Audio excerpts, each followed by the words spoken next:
Igreja Evangélica Testemunho Apostólico. A palavra de hoje será ministrada pelo pastor Flávio Leonel. Desejamos um bom culto e que Deus seja louvado.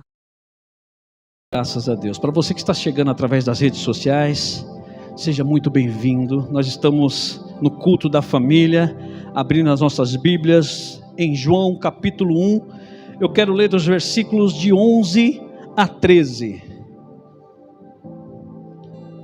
Olha o que está dizendo aqui. Veio para o que era seu, Jesus, e os seus não o receberam. Mas a todos quanto o receberam, deu-lhes o poder de serem feitos filhos de Deus. Quem eram esses? Aos que creem no seu nome, os quais não nasceram do sangue, nem da vontade da carne, nem da vontade do varão, mas de Deus. Jesus, eu quero te agradecer. Para nós é um privilégio estar na tua presença mais uma vez, ouvindo a tua palavra.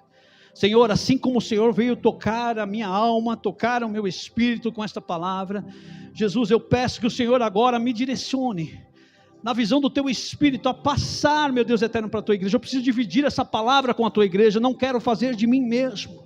Então que o mesmo Espírito que me visitou, possa agora estar visitando os corações nesta manhã, e que eles possam compreender e entender a tua voz. E meu Deus eterno, ao final desta palavra, que o teu Espírito continue falando a cada coração, e que nós possamos sair daqui, entendendo o teu amor, entendendo a tua graça e a tua misericórdia. É tudo que eu te peço e desde já te agradeço. Você vai se assentar, aplaudindo e glorificando essa presença maravilhosa do Espírito Santo de Deus. Aleluias, glória a Deus. Eu peço que, acho que esqueceram de colocar aqui, não, está aqui, obrigado.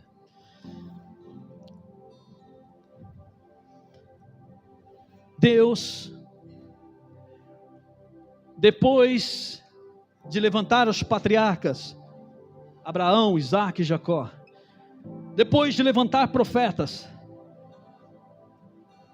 Ele resolve então deliberar o seu filho, o seu único filho, como o único capacitor, ou o único que tinha capacidade em redimir os homens. E quando ele envia Jesus, ele sente a necessidade de se relacionar novamente com os seres humanos, porque há muito os homens tinham perdido esse tempo de adoração a Deus, tinham perdido o relacionamento com Deus. E de que forma Deus quis se relacionar comigo e com você, com os homens? Como filhos. É por isso que Ele manda Jesus, porque através do sangue de Jesus, aqueles que creem em Jesus, são considerados filhos de Deus. E tem coisa melhor do que ser filho, em você poder ter a segurança de direcionar as suas debilidades, as suas fraquezas, a um pai. O que é um pai para a relação de um filho? Eu já ministrei aqui, é a força, é o direcionar. Pai é tudo isso na vida de um filho. E Deus, quando manda Jesus, Ele resolve adotar agora o ser humano ou o homem como filho. E Ele vai dizer, lá em Lucas capítulo 11, versículo 11, que tudo que nós precisamos enquanto filhos, é pedir o que nós necessitamos. Porque filho é assim, né? Quando ele nasce, a primeira coisa que ele faz é chorar. O que ele está fazendo ali? Ele está demonstrando a necessidade. Eu estou precisando de alguma coisa, então ele berra. É o jeito dele pedir para o pai. E diante de toda a criação, até ele sair da casa dele, tudo que ele sabe fazer é pedir. E lá em Lucas capítulo 11, no versículo 11 em diante, vai dizer que nós como pais, mesmo sendo maus, nós sabemos dar boas dádivas aos nossos filhos. Não é assim? Pode ser o pior pai do mundo, mas ele não vai dar algo para o filho que ele vai se machucar, que ele vai trazer algum dano à vida dele. E Deus está enfatizando isso. Se vós sendo maus, sabeis dar boas dádivas aos vossos filhos, quanto mais eu. Olha o pai que eu e você temos, Deus, O bom pastor, aquele que te amou primeiro. Você não tinha nem intenção de estar aqui nesta manhã, mas Ele te amou primeiro, Ele te guiou até esta casa para reafirmar o relacionamento com você. E hoje Ele te chama de filho. Não sei do que estão te chamando lá fora. Talvez na tua casa alguém está falando: não vale nada, não serve para nada, mas Ele te trouxe aqui até nessa manhã para dizer: você é filho. Eu quero te tomar em meus braços, eu quero cuidar de você, você é meu filho. E de repente você olha para esse relacionamento e você fala: pastor, eu já tentei essa relação. Eu já tentei entrar numa casa como essa, eu tentei pedir pela minha casa, eu tentei pedir pela minha situação. Eu não sei qual é o teu caminhar aí fora, mas Deus sabe, o Pai sabe, Ele conhece o filho que tem. Eu não sei qual é a sua petição, e talvez você tenha pedido e realmente não tenha alcançado. Por quê? Porque lá em Tiago 4,3 vai dizer: você pede e não recebe porque você pede mal. Como assim pedir mal? Você pede para gastar em vossos próprios deleites. Quando você pede para gastar nos seus próprios deleites, ou seja, nessa vida terrena. Porque tem gente que enxerga Deus só nesse âmbito. Deus, Ele é muito mais. Deus tem prometido para mim e para você uma eternidade como filhos. Ele não almeja para você somente nesta terra, Ele quer que você alcance ou almeje a eternidade. E muitas vezes nós não alcançamos porque nós estamos pedindo mal, pedindo para os nossos deleites aqui nessa terra. Mas Ele está dizendo que ao passo que nós buscarmos a Ele, que nós nos direcionarmos a Ele como filhos, Ele vai te atender. O que acontece muitas vezes é que muitas vezes nós pedimos ao Senhor, e como eu falei na oferta, quando nós não alcançamos, nós nos tornamos como crianças rebeldes. Já viu aquela mãe que vai no mercado com a criança e a criança quer determinadas coisas? E a mãe não vou te dar. Aí a criança começa a rolar no chão, começa a fazer birra. Muitas vezes nós nos tornamos birrentos diante deste pai. Só que com Deus não funciona assim. Para você alcançar o bem de Deus, você tem que passar pelo deserto. Pastor, misericórdia, então que pai que é esse? Ele vai permitir um deserto na minha vida, é para você ganhar experiência. Porque todas as petições feitas a nós por este Pai que está nos céus, Ele responde, e são 3 as respostas: sim, não ou espera. Se Ele está falando para você esperar, que você não está pronto para receber ainda, você tem que crescer. Pensa num filho seu. Você entregaria uma gilete, uma faca para ele? Um filho menor de 5 anos que seja, você entregaria a ele? Você esperaria ele crescer um pouco. Agora você sabe, e muitas vezes Deus me leva a mim e a você ao deserto, para nós aprendermos, para nós crescermos. Aí Ele delibera a bênção. Nesse tempo, eu quero trazer um exemplo prático dentro da Bíblia, sobre coisas que nós pedimos ao Senhor. Como esses jovens que eu encontrei, falam assim: olha, eu estou na igreja e eu estou dizimando, estou ofertando e voltei para os caminhos do Senhor de fato, e as coisas não estão acontecendo. Eu falei: meu amigo, tem 4 meses que você voltou, se você acha que você cresceu,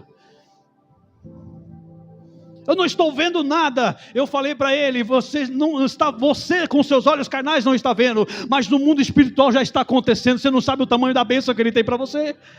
Você já está querendo desistir, você já está querendo voltar para trás. Espera. Nós vivemos numa sociedade pífia. Tudo tem que ser de imediato. Tudo tem que ser para agora. Se não for agora, eu não atendo ao Senhor. Mas olha só o que vai acontecer. Eu quero que te levar num exemplo prático. Vamos lá em Josué capítulo 14.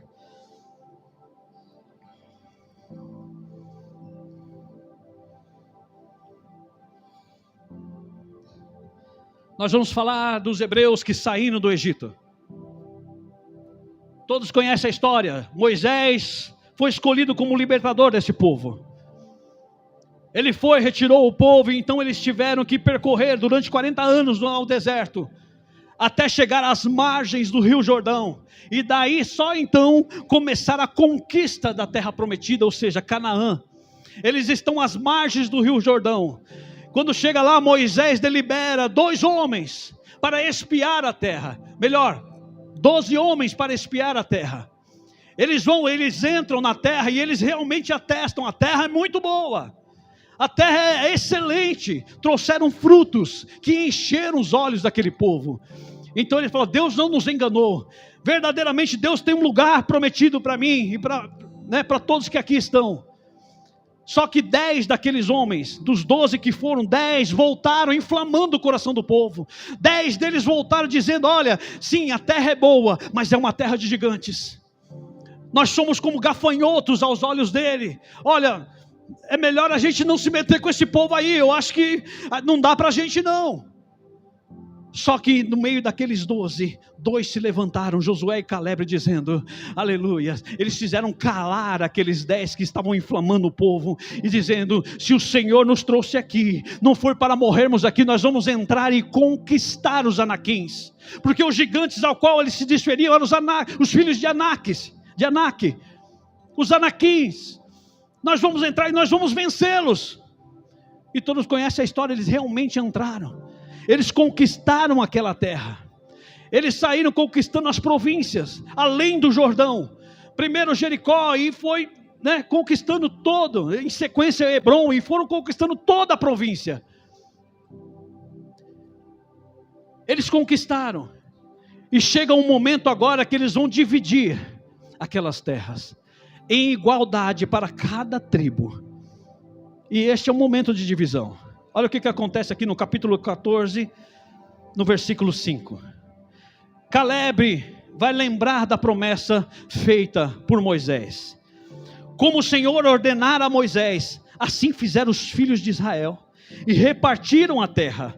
Então os filhos de Judá chegaram a Josué em Gilgal, e Caleb, filho de Jefoné, o quenezeu, lhe disse: tu sabes a palavra que o Senhor falou a Moisés, homem de Deus, em Cades Barneia, por causa de mim e de ti. Deus desferiu uma palavra sobre você. Como eu disse, você não é fruto do acaso. A Bíblia vai dizer que nós estávamos informes ainda no ventre de nossa mãe, Ele já nos conhecia. Você não é fruto do acaso. Eu não sei como é que tem te tratado por aí, como é que as pessoas têm te tratado no meio familiar, mas você não é fruto do acaso.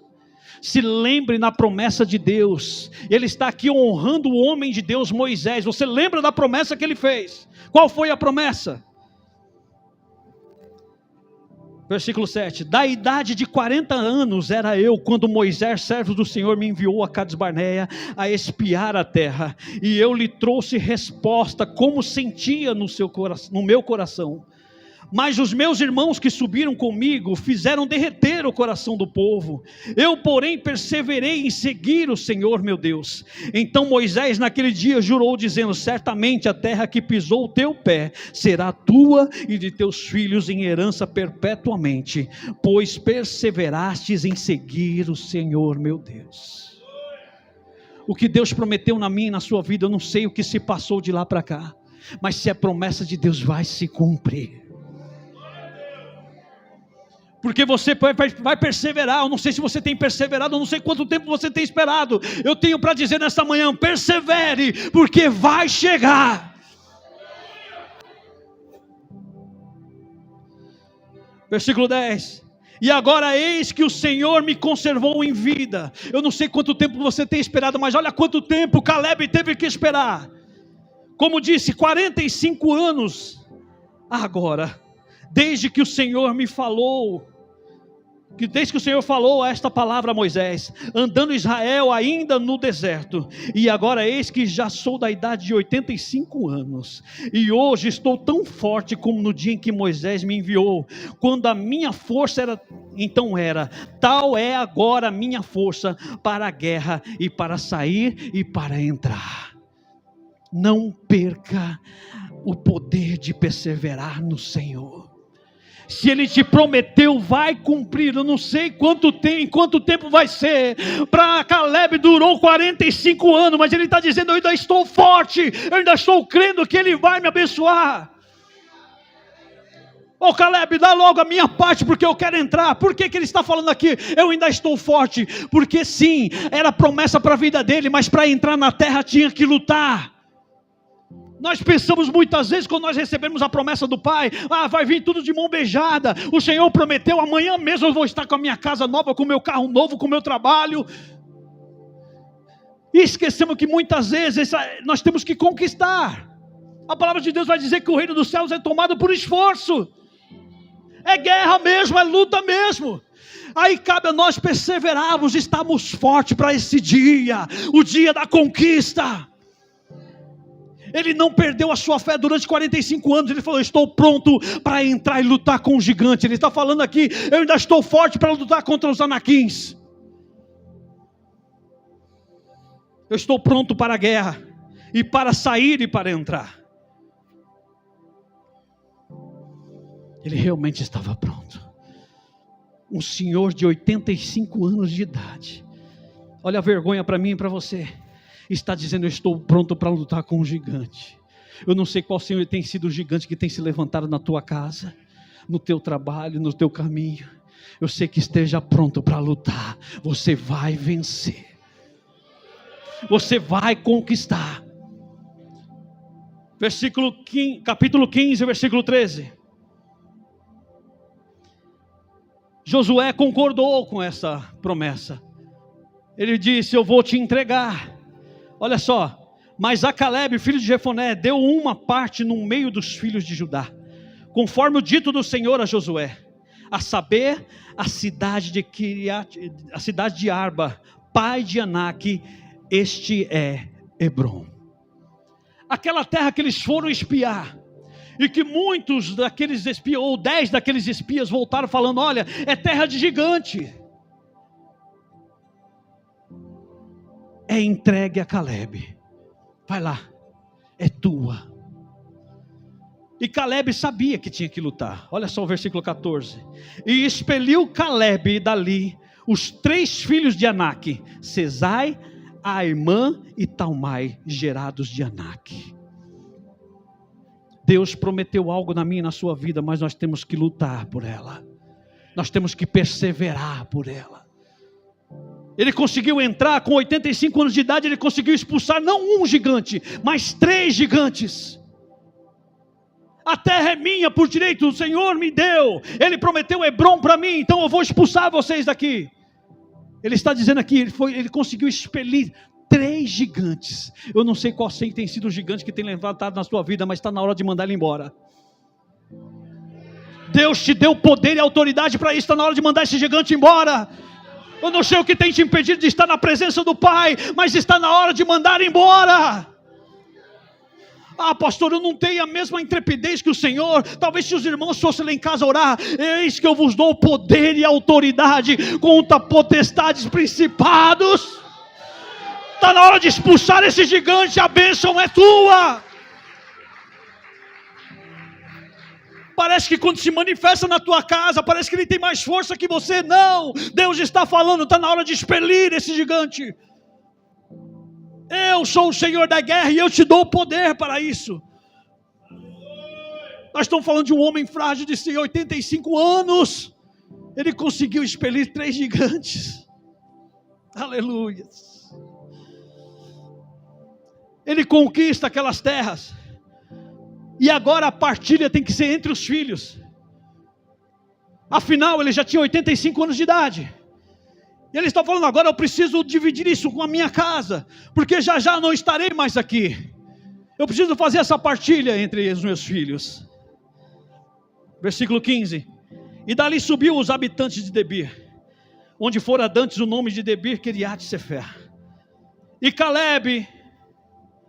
disse Calebe, porque quando Calebe se vê em idade avançada, ele logo se preocupa em fazer a divisão das terras, porque ele falou, eu preciso direcionar os meus filhos, porque eu já estou de idade avançada. Eu preciso apontar o caminho para eles, porque já não estarei mais aqui, eu quero os meus filhos bem encaminhados.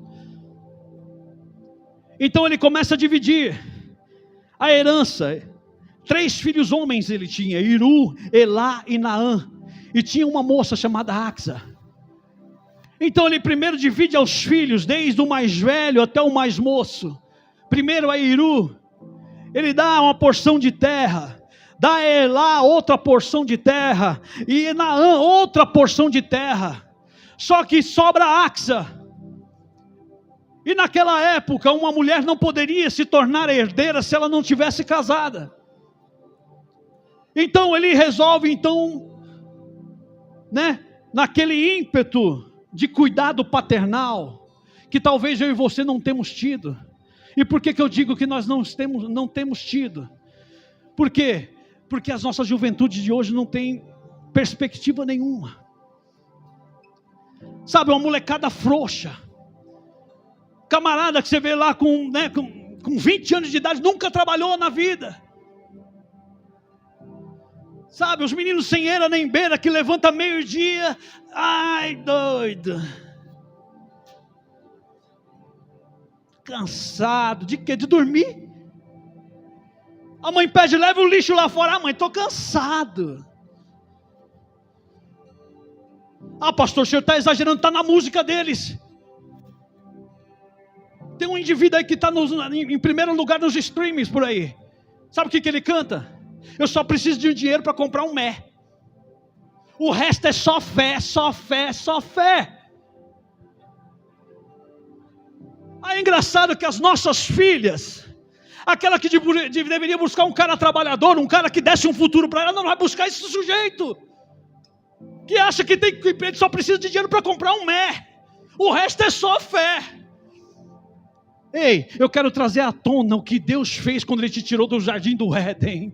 Ele disse, do suor do teu rosto comerás. Aquele que não trabalha também não coma. Mas isso é culpa deles, não é culpa minha como pai. Deus me chamou a atenção nessa palavra, é minha como pai. Por quê, pastor? Eu não direcionei, nós não temos direcionado essa geração. Nós não temos projetado essa geração. Temos permitido que homens como esse, que acham que é só fé, só fé, só fé. Onde é que ele vai arrumar com dinheiro? Fé? Sem trabalho? Bando de homem frouxo. Aí nós temos deixado as nossas filhas na mão desses aí, porque não temos projetado futuro para elas. Ah, pastor, é obrigação minha? Sim, olha só, vamos lá, vamos dar uma pausa aqui, vamos lá em Salmo 127.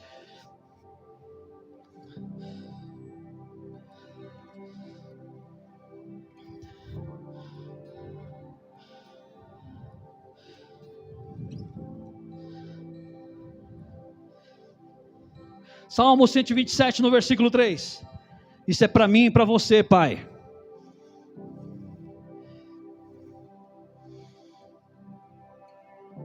Versículo 3. Eis que os filhos são herança do Senhor. Como é que você tem tratado o teu filho? Como herança? Se imprestável, só me dá trabalho. Vamos continuar. E o fruto do ventre, o seu galardão, é um presente que Deus te deu. Não é o desgosto da tua vida, não. Olha como é que Deus descreve eles aqui na tua mão. Isso é na tua mão, pai. Como flechas na mão do valente. Assim são os filhos da tua mocidade. O que é que você faz com uma flecha se não apontar ela para a direção certa para atingir o alvo? Pai, você tem projetado os teus filhos.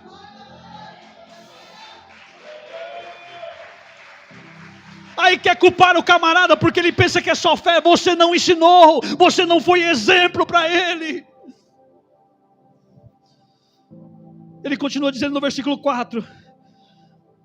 Versículo 5, bem-aventurado o homem que enche deles a sua aljava, não será confundido quando falarem os seus inimigos à porta, porque eu sei o filho que eu tenho, eu projetei ele bem, eu projetei um futuro para ele e foi abençoado. Pai, está na hora de nós tomarmos tento disso.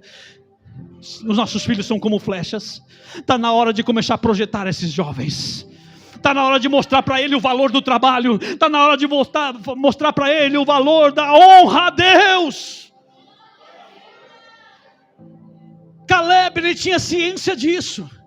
Ele tinha ciência que ele tinha que deixar os filhos abalizados. Então ele falou, eu já estou com a idade avançada, eu preciso projetar os meus filhos. Ele dá a Iru, ele dá a Elá, dá a Naã, só que ele vê que Axa não pode ficar aquém. Ela não pode ser uma mulher solteira, tendo herança. Eu vou arrumar um marido para ela. E ele sabia o que ele tinha que projetar. Por quê? Porque Axa, dentre os filhos que ele tinha, era a mais próxima dele. Era aquela que tinha admiração por ele. O sonho de Axa era um dia ter um homem tão forte como o pai. Caleb, nessa ocasião, ele é líder da tribo de Judá. Um homem forte, um homem que fez calar o povo há 40 anos atrás. E por isso ele estava recebendo a herança, a Hebron. Então ela sonhava, ela projetava no coração dela: um dia eu quero ter um marido tão forte como o meu pai. Fica para você, menina, para você, jovem. Procure alguém que vai te valorizar. Alguém que vai projetar o teu futuro. Não vai buscar alguém que só precisa de dinheiro para comprar um mé. Busque alguém que busca a Deus, que pode projetar o teu futuro, que pode ser um bom pai, que pode ser um bom marido, que vai te levar adiante. Axa tinha sonho: eu quero alguém tão excelente como meu pai. Eu quero alguém tão forte como meu pai. E Caleb sabia desse desejo, porque uma filha muitas vezes ela se torna confidente de um pai. Então ela fala: pai, eu sonho com alguém assim, assim, assim para mim. E Caleb agora se vê nessa posição: como é que eu vou fazer isso? Como é que eu vou projetar isso na vida da minha filha? Como é que eu vou arrumar esse homem tão valente? Ele começou a olhar em volta, e talvez ele começou a olhar para as guarnições do exército de Israel, e ele começou a olhar: esse aqui é bom, ele tem um bom porte, mas quem sabe não vai atender às necessidades, porque ele gosta de farra, ele gosta de bagunça, ele gosta de estar nas tabernas. Como é que eu vou fazer isso? Ele tem uma ideia então, olha só, no versículo 16, olha o que ele projeta. E disse Caleb: quem ferir a Quiriate-Sefer e a tomar, lhe darei a minha filha Axa por mulher. Ele teve uma ideia: eu sei como é que eu vou arrumar o mais valente dentre eles. Eu sei como é que eu vou arrumar um bom marido para minha filha Axa, a minha tão amada filha Axa. E ele disse: a quem ferir Quiriate-Sefer. Quiriate-Sefer é onde estavam morando os últimos filhos de Anaquins, os últimos gigantes. Então ele está falando: se tiver alguém corajoso a ir lá e, sabe, desbaratar os gigantes, eu tenho certeza que ele vai voltar e vai ser um bom marido para minha filha. Ele lança esse desafio. Imagina todos os homens, porque Axa era uma moça, né, apresentável, era uma moça que tinha todo o testemunho do próprio pai, um líder tribal, a saber, a maior tribo, a tribo de Judá. Todos, quem sabe, se reuniram ali e falaram: vamos lá. Mas quando falou-se: olha, vocês vão ter que derrotar Quiriate-Sefer, alguns deles retrocederam. Eu vou nada lutar contra o gigante. Eu não. Aí Deus resolve levantar um improvável. Por quê? Olha só quem se levantou. Versículo 16, versículo 17. Tomou-a, pois, Otiniel, filho de Kenaz, irmão de Caleb, e este deu-lhe a sua filha Axa por mulher. Por que eu digo que eu quero alguém provável? Porque Otiniel era sobrinho de Caleb, filho do irmão mais novo dele. Ou seja, ele não tinha, né, o tento com guerra. Por que eu falo que ele não tinha o tento de guerra? Porque naquela época quem lutava, ou seja, quem ia para o exército, servir o exército, era os mais velhos, eram os filhos, né, até a terceira geração, eram os filhos mais velhos que iam. Os mais novos nunca poderiam ir para a guerra, porque eles tinham que ficar em casa servindo os pais. Ele tinha noção de servir, ele não tinha noção de guerra, mas é esse que Deus levanta. Se você ainda está preocupado: como é que eu vou derrotar esse gigante na minha vida? Não se preocupe não, porque ele pega os improváveis, ele pega aquele que não é, para confundir o que é. Levanta-se Otiniel e diz: eu vou lá.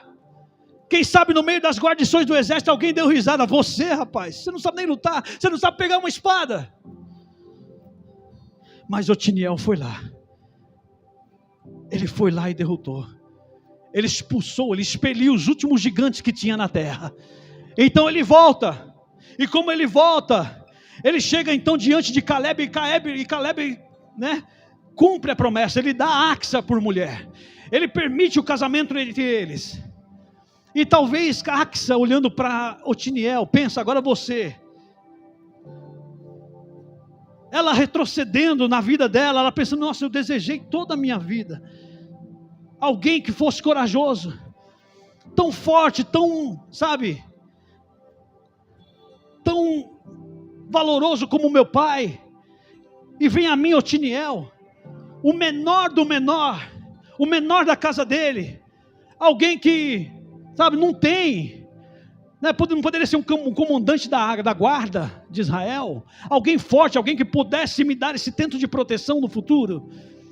Mas como eu disse, Deus é aquele que usa aquele que não é para confundir o que é.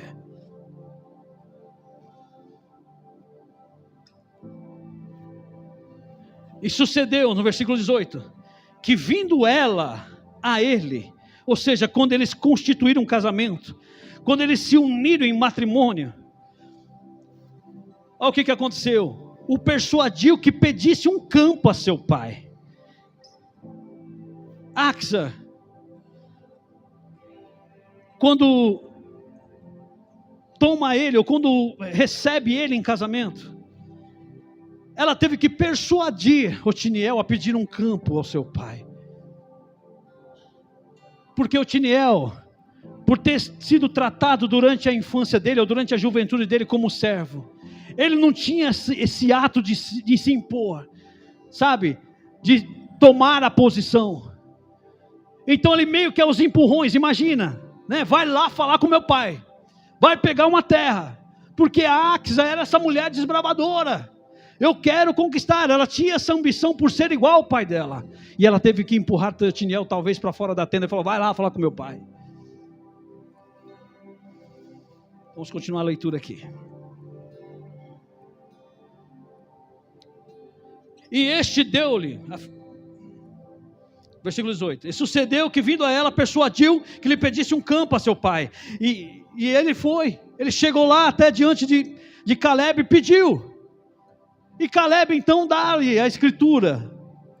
Agora imagina aquela viagem, vão eles conhecer a terra agora, eles estão indo frente à terra que o pai deu, eles estão encaminhada, talvez eles albardaram ali a jumenta, eles estão ali, colocou a Axa em cima, e vamos conhecer a terra que o pai deu. E muitas vezes nós como os filhos, quando nós vamos pedir uma bênção a Deus, ou ao nosso pai, e o pai nos entrega, muitas vezes a gente olha para a bênção, Deus nos deu o pior. Eu gastei tanto tempo da minha vida sendo servo do meu pai, servindo ele bem, nunca dei desgosto ao meu pai, e meu pai quando vai me dar, né, uma terra, me dá a pior, porque foi isso que aconteceu com Axa. Eles saem para conhecer a terra, e quando eles chegam lá para conhecer a terra, qual era o lugar? O Negueb. O deserto do Negueb. Talvez ela em caminho até o Negueb, ela passou pelas terras dos irmãos, ela viu que era terra boa, ela viu que era terra frutífera, mas quando ela chega na terra que ela ganha do pai, ela olha aquela terra seca e ela fala, meu pai só pode estar de brincadeira comigo. Muitas vezes como eu e você fazemos, meu pai me deu uma terra seca, não tem nada aqui, não tem vegetação, não tem água aqui. Ela toma uma atitude extrema neste momento, ela olha à sua volta e ela resolve tomar uma atitude extrema, surpreendendo Otiniel, surpreendendo o próprio pai, porque olha só o que vai dizer na sequência aqui, aleluia, no versículo 18, ela pede um campo, e ela se apeou do jumento. Então Caleb lhe disse, que é que tens? Aquela atitude de Axa surpreendeu o pai dela. Por que você está tão nervosa? Você não me pediu uma bênção? Eu te dei a terra. Por que você está voltando a mim dessa forma? Porque uma mulher se apear, é porque ela estava muito brava. Sabe o que é se apear? Ela pulou por cima da cabeça do jumento. Tão grande era a raiva dela do pai. Talvez eu e você temos andado com raiva do pai, porque ele não me deu o que eu queria. Se ele não me deu o que eu e você queria, porque ele não quer te perder. Ele precisa que eu e você tenhamos experiências com ele. O que Caleb estava proporcionando a Axa naquele momento, é que ela tivesse experiência única com Deus. Porque na verdade o que os olhos dela tinham visto naquele lugar era algo que estava enganando a alma dela, o espírito dela. Mas na verdade era o melhor que o pai estava dando. Então o pai resolve então ser enérgico com ela. Eu já lhe dei. E ela está falando, mas por que você não me deu fontes de águas também? Lá não tem água. Aí pensa você, né? Como muitas vezes nós fazemos, Deus parece que não gosta de mim. Eu estou orando há tanto para essa bênção chegar e não chega, parece que o céu está cerrado. Não, Deus já está se movendo. Pode ter certeza que as fontes de águas Ele já está provendo para molhar esse deserto. Mas é necessário você esperar. Espere nesse deserto. Então Axa, ela se vê obrigada, depois dessas palavras do pai, a voltar para casa. Ela resolve então voltar, e eu penso que, porque quando nós estamos numa vida de escassez, falando do casal agora, o casamento dá uma abalada. As acusações começam a vir, é por culpa tua, não é por culpa sua, é por culpa sua. E talvez um momento como esse, Axa, por ser alguém, né, de caráter forte, talvez ali suprimindo até mesmo a Tidiel, é porque você é um fraco, como muitas mulheres fazem com o seu marido. Você é um fraco, é culpa sua. Talvez neste momento eles nem atentaram o que Deus já estava fazendo na vida deles, porque eles estão sentados ali. Houve um problema com o retroprojetor, não vou conseguir passar para vocês, mas vai estar no canal, eu vou estar postando. Vai lá no meu canal depois, Pastor Contador de História, que você vai ver o vídeo lá, do que acontece naquele lugar. Eles estão sentados, quem sabe dentro daquele casebre que eles construíram, porque o lugar não tinha muito. Eu vou construir até uma casinha humilde, não tenho prazer em estar nesse lugar. Um dia eles estão sentados ali, quem sabe brigados um com o outro, porque já não aguentavam mais discutir, e de repente ela começa a ouvir um barulho de água. De onde vem essa água? Se você observar o vídeo depois, você vai ver o que acontece lá. Uma vez por ano, Deus visita aquele lugar com um milagre que até hoje acontece. Aquele deserto é tomado por um volume grande de água, uma torrente de água que vem inundar todo aquele deserto. Ao passo que a água se evapora, você vê um verde que não há em nenhum outro lugar, árvores frutíferas e que não há em nenhum outro lugar, porque o que Deus dá para mim e para você não é o pior, é o melhor. Agora é preciso esperar, é preciso passar pelo deserto. O problema é que muita gente, quando chega no deserto, morre, não se atentando até o que os pais passaram. Esses homens, ou a própria Axa, não se atentou aos antepassados dela, que lá no deserto sucumbiram, passaram 40 anos andando no deserto e morreram lá, não entraram na terra prometida. Ela já tinha entrado, ela estava na bênção, e mesmo assim ela estava achando que tinha recebido o pior. Você já está na bênção por estar numa casa como essa. Você já está abençoado por estar numa casa como essa. Comece a louvar a Deus, porque essas torrentes vão começar a correr a partir de hoje. A verdade já está correndo agora. Aleluia, vai jorrar um rio para a vida eterna na tua vida. Você vai ser testemunha. Até os dias de hoje, aquele povo pode testemunhar o que acontece no Negueb, porque Deus visitou a vida daquela mulher. Somente ela em reconhecer o favor do Pai. Pastor, o senhor falou para mim que talvez eu não tenha alcançado em outras oportunidades, que talvez eu tenha chegado até uma casa como essa e eu não tenha alcançado porque eu pedi mal.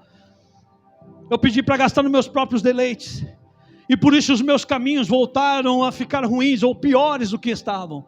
Como é que eu faço então? Como é que eu posso pedir? Vamos lá em Mateus capítulo 6. Alguém fez essa pergunta ao próprio Cristo. Alguém chegou para Jesus um dia e disse: Senhor, como que eu devo orar? E Jesus aqui no versículo 6 de Mateus, no capítulo 6, no versículo 9, diz assim: portanto vós orareis assim: Pai nosso que estás nos céus. Percebam essa primeira frase. Pai nosso. Saiba que Ele tem outros filhos. Nós não somos exclusividade. E Ele vê a todos como irmãos. Sabe o que Ele está falando aqui? A mesma oportunidade que eu e você temos por estar aqui, outros terão. Pai nosso que estás nos céus. Ou seja, Ele é soberano. Ele não é meu amiguinho. Sabe? É aquele que, Ele é soberano, E apesar de todo o poder, de toda a grandeza, Ele te sonda e Ele te diz: vem que eu estou contigo, eu quero te abraçar, eu quero te conduzir.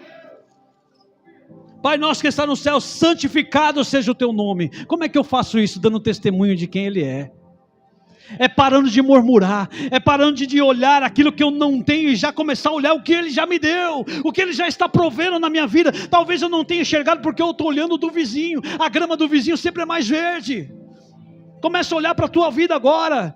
Talvez não era nem para você estar vivo mais, mas Ele te conservou, porque Ele te ama, Ele te amou primeiro, Ele te trouxe nessa casa para dizer: filho, eu te amo. Aleluias. E quando nós viemos a uma casa como essa aqui, olha o que nós devemos clamar no versículo 10: venha o teu reino, seja feita a tua vontade, tanto na terra como no céu. Lá no céu não há oposição a Ele. Lá no céu não tem por que fazes assim ou por que fazem assado. A gente tem que deixar os porquês. A gente tem que começar a atentar para Deus e dizer: Senhor, faça em mim a tua vontade. Ainda que eu não entenda, ainda que eu não compreenda, mas faz em mim a tua vontade. No versículo 11, a partir dessa palavra que você está recebendo aqui, você vai querer dela todo dia. Olha só: o pão nosso de cada dia nos dá hoje. Por que nos dá hoje? Porque amanhã eu preciso buscar de novo. Eu não sei como é que tem sido a tua busca. Talvez você tenha buscado aí num copo de cerveja, nos entorpecentes. Você tem buscado talvez nas baladas por aí, mas ele está somente uma fome, a sua fome, só quem vai suprir é Ele. Então o pão nosso de cada dia, o pão que eu preciso, me dá hoje, porque amanhã eu quero buscar de novo. Olha o que ele vai dizer no versículo 12: perdoa-nos as nossas dívidas, assim como nós perdoamos aos nossos devedores. Se você não perdoou ainda alguém, começa a liberar perdão hoje. Esse instinto paterno eu não tive. Eu já professei aqui a vocês, eu tive uma relação conturbada com meu pai. Hoje o meu pai não se encontra com as faculdades mentais boas. E ainda por esses dias eu testifiquei com a minha casa, com a minha família, que eu não o odeio por isso. Pelo contrário, eu queria muito que ele estivesse bem, para eu dizer: eu te perdoo. Eu te perdoo por não ter me projetado para o sucesso. Eu te perdoo por não ter, aleluia, me ensinado no caminho que eu devia andar. E eu louvo a Deus pela tua vida hoje, porque Deus te conservou para me ver, aleluias, no caminho em que Ele necessita que eu esteja. Vamos lá. Não nos induza à tentação, versículo 13. Mas livra-nos do mal, porque teu é o reino, o poder e a glória para sempre. Amém. Todo poder, toda honra, toda glória pertence a Ele. Você foi projetado para ser para a honra e para a glória dEle. Você foi criado para o louvor dEle. Eu não sei qual foi o ímpeto da tua vida de vir nessa casa hoje. Eu não sei qual foi, sabe, o que te motivou a estar nessa casa hoje.